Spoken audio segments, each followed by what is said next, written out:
course, everyone who is making their way in and out of this particular place, whether you have been rescued or not, you have to undergo some sort of vetting, and that is exactly what is going on here with the officers trying to ask questions to that gentleman who has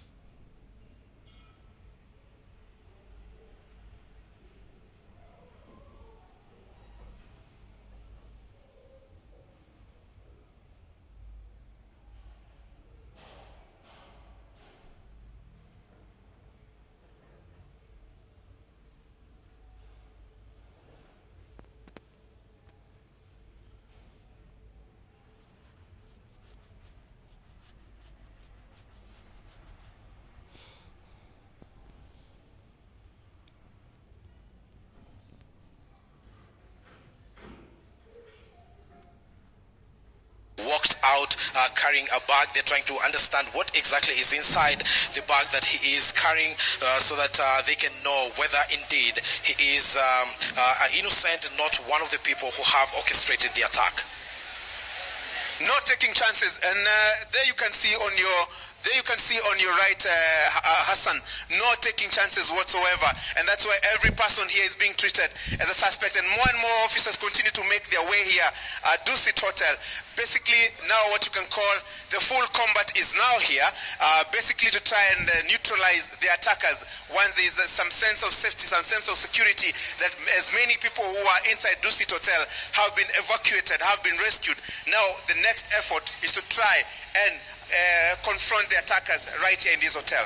So we are seeing a company of red-beret GSU officers just advancing together with the Recce squad officers just disembarking from that vehicle here that is armored, and so that they can make their way inside and find as many people as possible that they will be evacuating from this particular place, as well as try to reach out to the attackers so that they can neutralize them, because it is a matter of active shooting. We have had guns as late as 3 minutes ago, and we're seeing the officers just entering there, and this is a tactical move that they are doing right now, moving on a single file so that they can cover each other, as well as they gather as much grounds as possible inside that particular building that is under attack. Gashuri.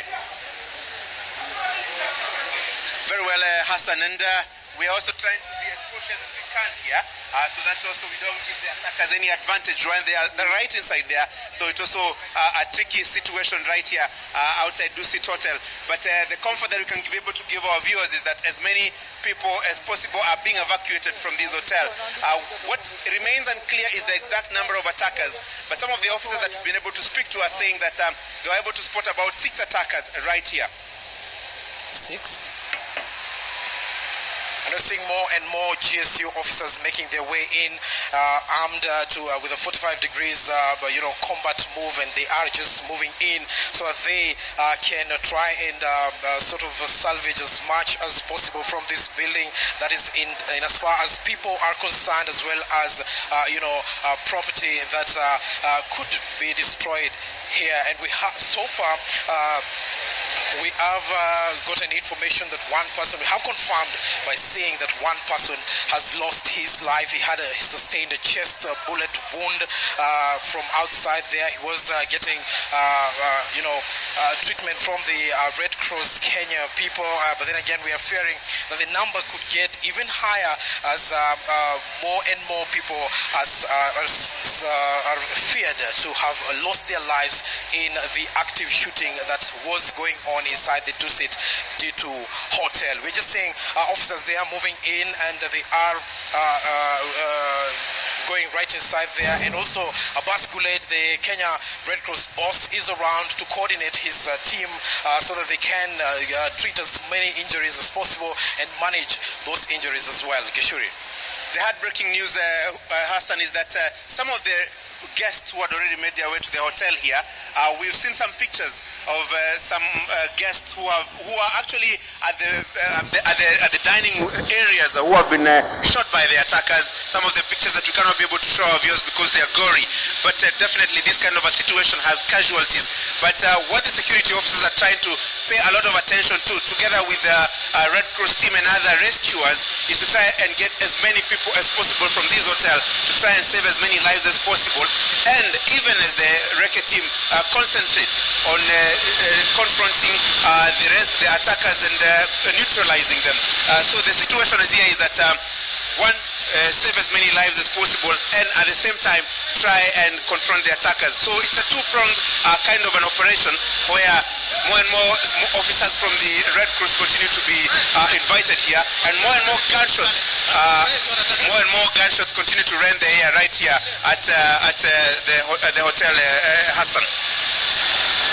Yes, a coordinated attack, and we can see rescuers of the Red Cross just making their way into presumably take one of the people who have been injured inside the building here. We are seeing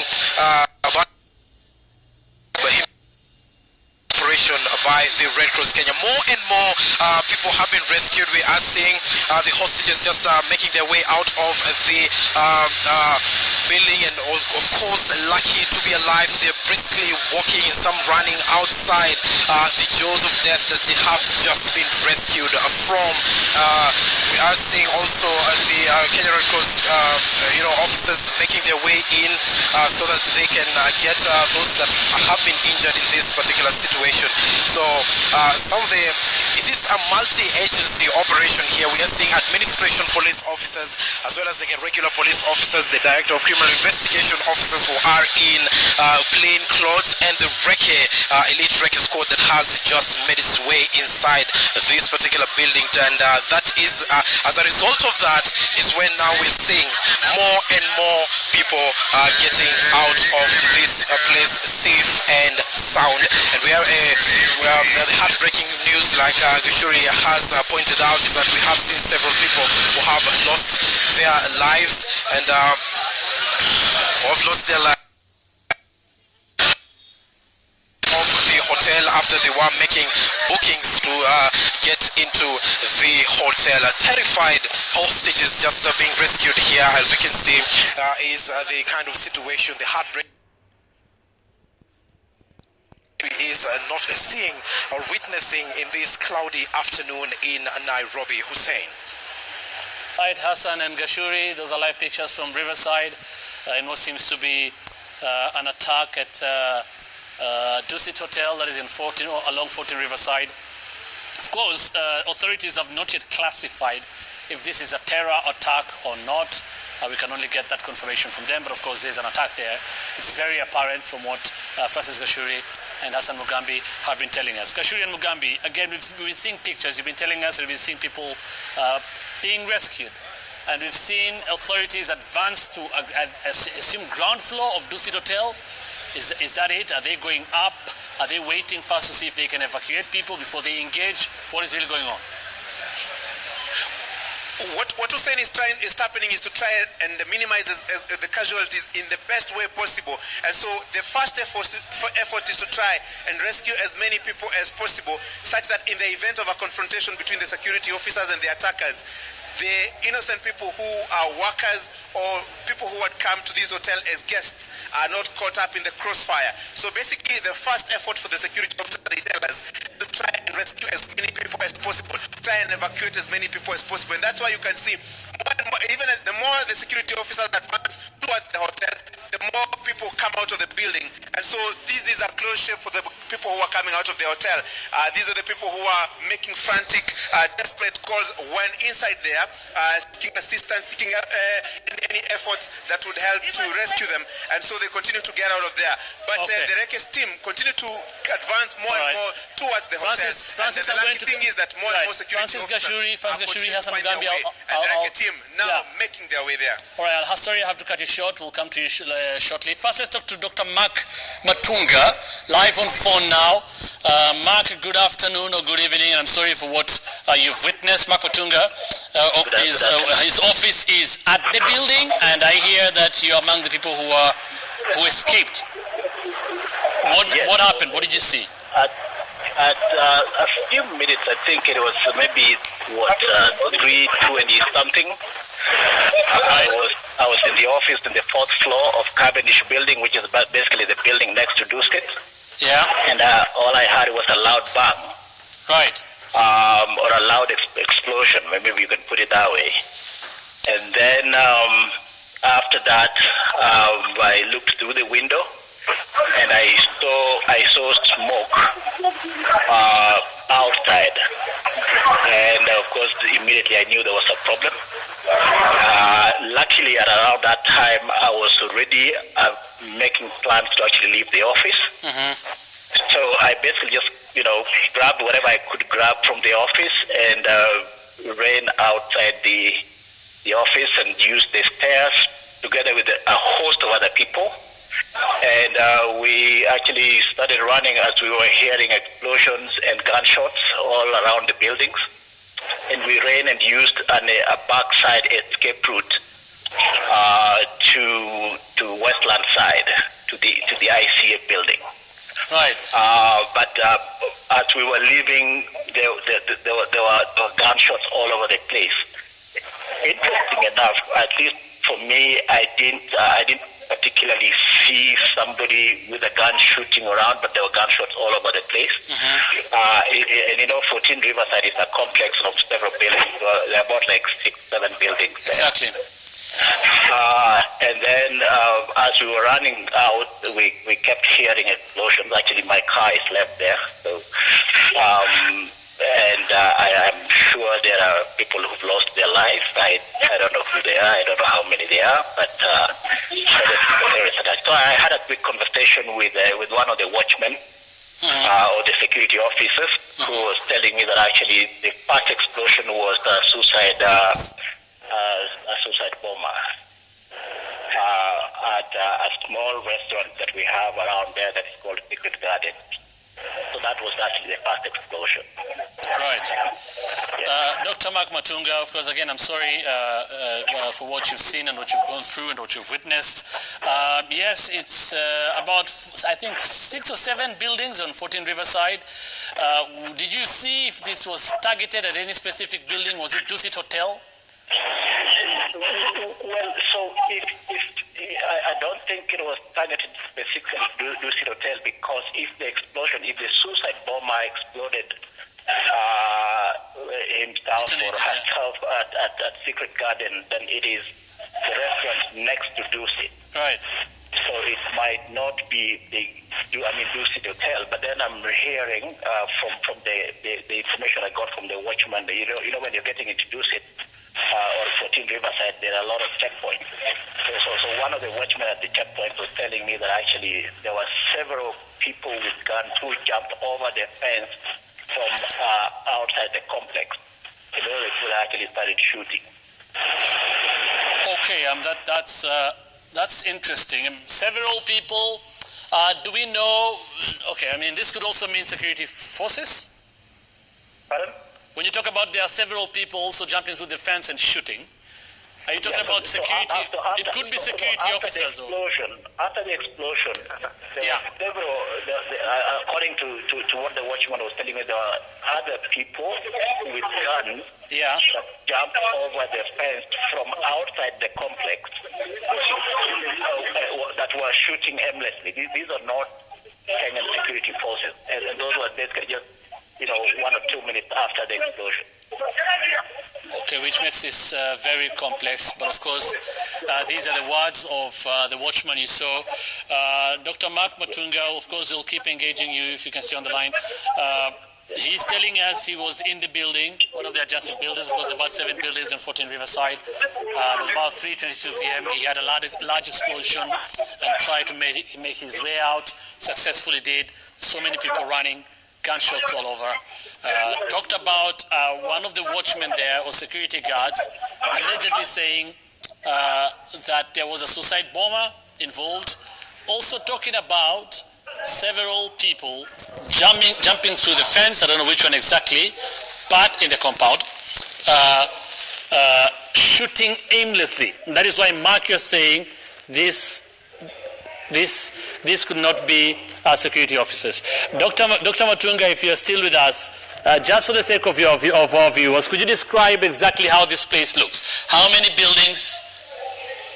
Okay, I gather that the call has been dropped.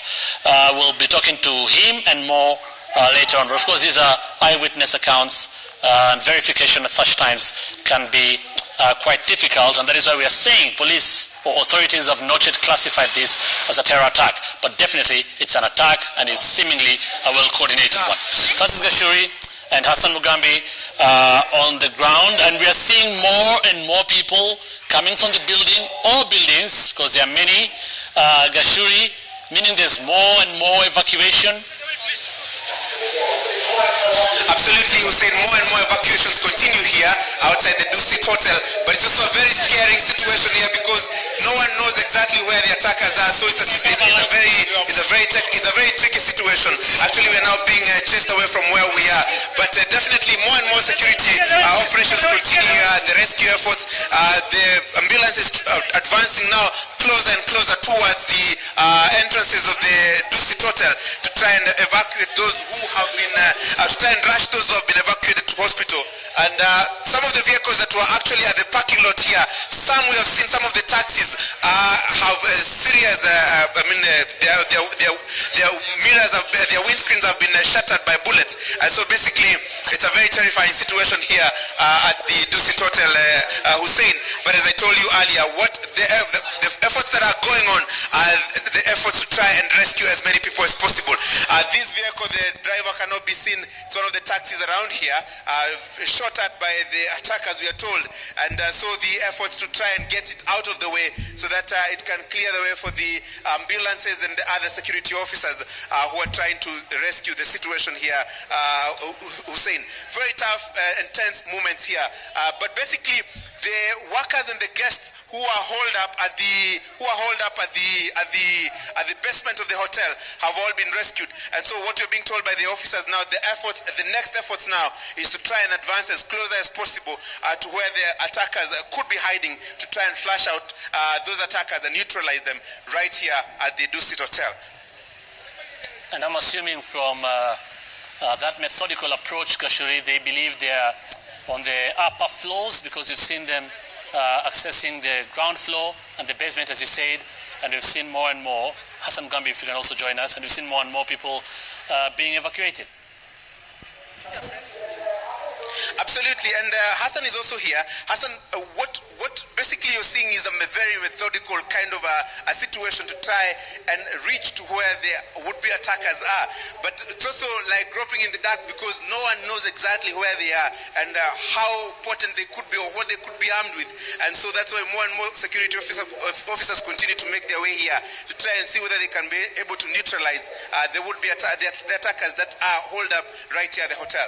Well, yes, quite a bit of confusion here because one of the vehicles that has been that is being pushed right here, right now, was there during the time of attack. As you can see clearly from its left hind window has been a shot at, and you can also see a bullet that pierced through the driver's seat to come out all the way to the back seat, and he is nowhere to be found. That is why it is proving quite an hindrance here at the entrance, because the ambulances that have made their way, they have just snaked their way, so to speak, inside this particular place. And we are seeing also a methodical way, as you put it earlier on, a methodical way of trying to get as much hostages as possible out and save of this particular place, so that they can now be left with the armed gunmen who are inside there. But they also run a risk of, sort of getting to rescue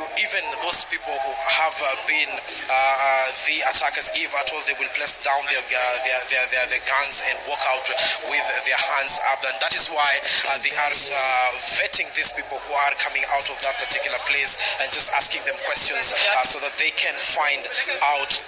No doubt, very, very tough moments here, Hassan, and we're trying to comply with what the security officers are asking us to do because it's also a security operation, and try and get out from what they say is a security situation, a security zone. We're trying to advance as much as we can outside the Dusit Hotel, because now the security officers are telling us that they want to be left to deal with the situation now, because they have been able to rescue as many people as possible, and so they don't want us to televise what is happening in terms of trying to combat with the attackers here. But definitely what can be relieving, Hassan, is that at least more and more people continue to be rescued here, and so let's say many more lives continue to be saved, even as the security officers advance towards the right inside the hotel. Well, yes, a lot of lives have been saved here in this particular place. We have seen a lot of people walk out of this place alive and just worried and terrified because, of course, of what has transpired prior to their rescue. But then again, they have been rescued safe and sound, and they are here.